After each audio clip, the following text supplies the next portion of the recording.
Hi all, എല്ലാവർക്കും പുതിയൊരു വീഡിയോയിലേക്ക് സ്വാഗതം. അപ്പോൾ എല്ലാവരും നല്ല തയ്യാറെടുപ്പിലായിരിക്കും. അപ്പോൾ നമ്മളിവിടെ ഇന്ന് നിങ്ങൾക്ക് പരിചയപ്പെടുത്തുന്നത് സൈക്കോളജിയിലെ പ്രധാനപ്പെട്ട 10 ചോദ്യങ്ങളാണ്. അപ്പോൾ എല്ലാവരും എക്സാമിന് വേണ്ടി തയ്യാറെടുത്തോളൂ. ഓക്കെ, ഒന്നാമത്തെ ചോദ്യം: ശ്രമപരാജയ സിദ്ധാന്തം ആവിഷ്കരിച്ച മനഃശാസ്ത്രജ്ഞനാര്? ഒന്നും കൂടെ: ശ്രമപരാജയ സിദ്ധാന്തം ആവിഷ്കരിച്ച മനഃശാസ്ത്രജ്ഞനാര്? Option A B.F. Skinner, option B E L. Thorndike, option C Ivan Pavlov, option D Jean പിയാഷെ. ആരാണ് ട്രയൽ ആൻഡ് എറർ തിയറി ആവിഷ്കരിച്ചത്? വളരെ സിമ്പിളായിട്ടുള്ള ചോദ്യമാണ്. അപ്പോൾ ഉത്തരമായിട്ട് വരുന്നത് ഓപ്ഷൻ ബി ഇ.എൽ. തോണ്ടേക്കാണ്. ഇനി രണ്ടാമത്തെ ചോദ്യം: സാമൂഹിക വിജ്ഞാന നിർമ്മിതിവാദം സോഷ്യൽ കൺസ്ട്രക്റ്റിവിസം മുന്നോട്ട് വെച്ച പ്രമുഖ മനഃശാസ്ത്രജ്ഞനാരാണ്? അപ്പോൾ സാമൂഹിക വൈജ്ഞാനിക നിർമ്മിതിവാദം മുന്നോട്ട് വെച്ച ആളാരാണെന്നാണ് ചോദ്യം. Option A Vygotsky, option B Jean പിയാഷെ, option C Jerome Bruner, option D Albert Bandura. അപ്പോൾ ഏതാണ് ഇതിൻ്റെ ഉത്തരമായിട്ട് വരുന്നത്? രണ്ടാമത്തെ ചോദ്യത്തിൻ്റെ ഉത്തരമായിട്ട് വരുന്നത് ഓപ്ഷൻ എ വൈഗോട്സ്കി. ഇനി അടുത്ത ചോദ്യം വരുന്നത്: കുട്ടി സ്വന്തമായി പ്രശ്നം പരിഹരിക്കുന്നതിനും തലത്തിനും സഹായത്തോടെ പരിഹരിക്കുന്ന തലത്തിനും ഇടയിലുള്ള വിടവിനെ വൈഗോട്സ്കി വിശേഷിപ്പിക്കുന്നത് എങ്ങനെ? സിമ്പിൾ ചോദ്യമാണ്. കുട്ടി സ്വന്തമായിട്ട് പ്രശ്നം പരിഹരിക്കുന്ന തലത്തിനും സഹായത്തോടെ പരിഹരിക്കുന്ന തലത്തിനും ഇടയിലുള്ള വിടവിനെ വൈഗോട്സ്കി വിശേഷിപ്പിക്കുന്നത് എങ്ങനെ? Option A scaffolding, option B Z P D, zone of proximal development, option C assimilation, option D schema. ഇതിലേതാണ് ഈ ഉത്തരമായിട്ട് വരുന്നത്? അപ്പോൾ മൂന്നാമത്തെ ചോദ്യത്തിൻ്റെ ഉത്തരമായിട്ട് വരുന്നത് വളരെ എളുപ്പമുള്ളതാണ്. Option B Z P D, zone of proximal development. ഇനി നാലാമത്തെ ക്വസ്റ്റ്യനായിട്ട് വരുന്നത്: ജീൻ പിയാഷെയുടെ ബുദ്ധിവികാസ ഘട്ടങ്ങളിൽ മൂർത്ത ചിന്താഘട്ടം കോൺക്രീറ്റ് ഓപ്പറേഷണൽ സ്റ്റേജ് ഏത് പ്രായപരിധിയിലാണ് വരുന്നത്? ഓപ്ഷൻ എ 0 തൊട്ട് 2 വയസ്സ് വരെ, ഓപ്ഷൻ ബി 2 തൊട്ട് 7 വയസ്സ് വരെ, ഓപ്ഷൻ സി 7 തൊട്ട് 11 വയസ്സ് വരെ, ഓപ്ഷൻ ഡി 11 വയസ്സിന് മുകളിൽ. അപ്പോൾ ഏത് കാലഘട്ടത്തിലാണ് ജീൻ പിയാഷെയുടെ ബുദ്ധിവികാസ ഘട്ടത്തിൽ മൂർത്ത ചിന്താഘട്ടം കോൺക്രീറ്റ് ഓപ്പറേഷൻ സ്റ്റേജ് വരുന്നത്?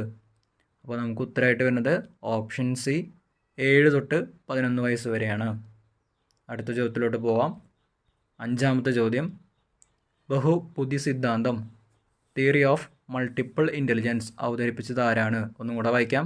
ബഹുബുദ്ധി സിദ്ധാന്തം തിയറി ഓഫ് മൾട്ടിപ്പിൾ ഇൻ്റലിജൻസ് അവതരിപ്പിച്ചത് ആരാണ്?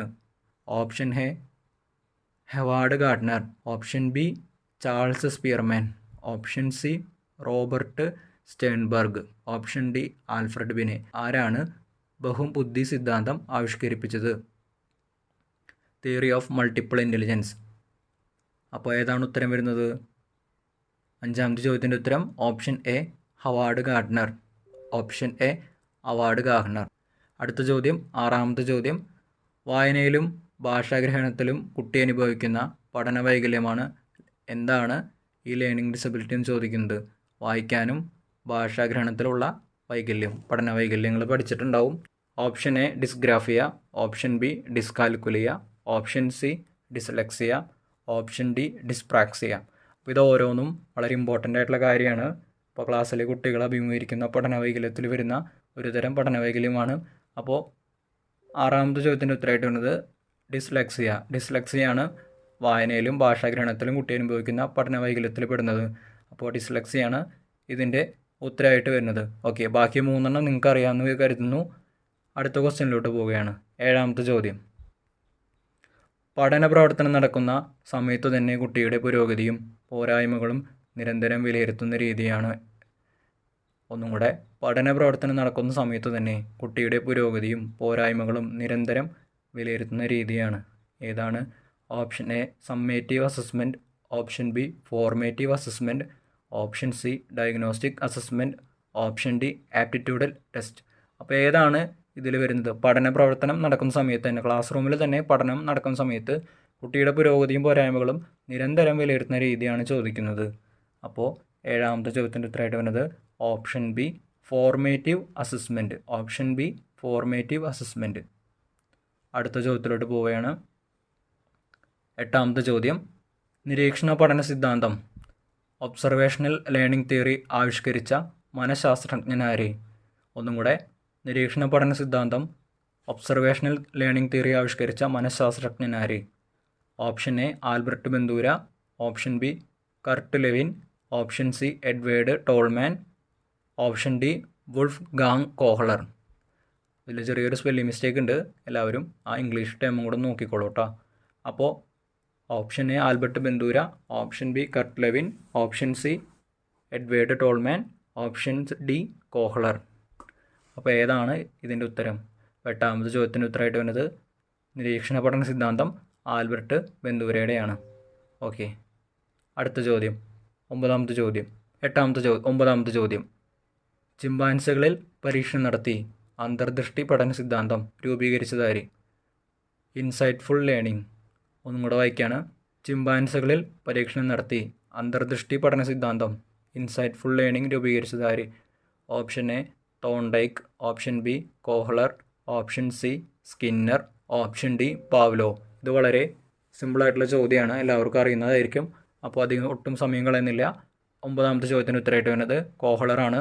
Option B Kohler. ഈ ലാസ്റ്റ് ചോദ്യം. കുട്ടികളുടെ വ്യക്തിത്വ വികാസവുമായി ബന്ധപ്പെട്ട മനോസാമൂഹിക വികാസ സിദ്ധാന്തം സൈക്കോ സോഷ്യൽ തിയറി ആരാണ് നൽകിയത്? ഒന്നും കൂടെ വായിക്കാം. കുട്ടികളുടെ വ്യക്തിത്വ വികാസവുമായി ബന്ധപ്പെട്ട മനോസാമൂഹിക വികാസ സിദ്ധാന്തം സൈക്കോ സോഷ്യൽ തിയറി ആരാണ് നൽകിയത്? Option A Erik Erikson, option B Sigmund Freud, option C Lawrence Kohlberg, option D Carl Rogers. ആരാണ് സൈക്കോ സോഷ്യൽ തിയറി നൽകിയത്? ആരുടെയാണ് ഇത്? മനോസാമൂഹ്യ വികാസ സിദ്ധാന്തം. അപ്പോൾ ഒട്ടു സമയങ്ങളായി നമുക്ക് ഉത്തരത്തിലോട്ട് പോകാം. Option A Erik Erikson. അപ്പോൾ ഉത്തരമായിട്ട് വരുന്നത് ഓപ്ഷൻ എ എറിക് എറിക്സൺ. അപ്പോൾ 10 ചോദ്യങ്ങളാണ് നമ്മൾ ഈ വീഡിയോയിൽ പരിശോധിച്ചിട്ടുള്ളത്. 10നും ഉത്തരം കിട്ടിയവർ കമൻറ്റ് ചെയ്യുക. ബാക്കിയുള്ളവർ നിരാശപ്പെടേണ്ട, നിങ്ങൾ ഒന്നും കൂടെ ട്രൈ ചെയ്യുക. നല്ല രീതിയിൽ കേട്ടിട്ട് എക്സാം എഴുതുക. കൂടാതെ ഇതിന് പിന്നാലെ കുറച്ച് വീഡിയോസും കൂടെ വരുന്നുണ്ട്. എല്ലാ വീഡിയോസും അറ്റംപ്റ്റ് ചെയ്യുക. ഓക്കെ, അടുത്ത വീഡിയോയിൽ വരാം. എല്ലാവർക്കും നന്ദി, നമസ്കാരം. ഓക്കെ.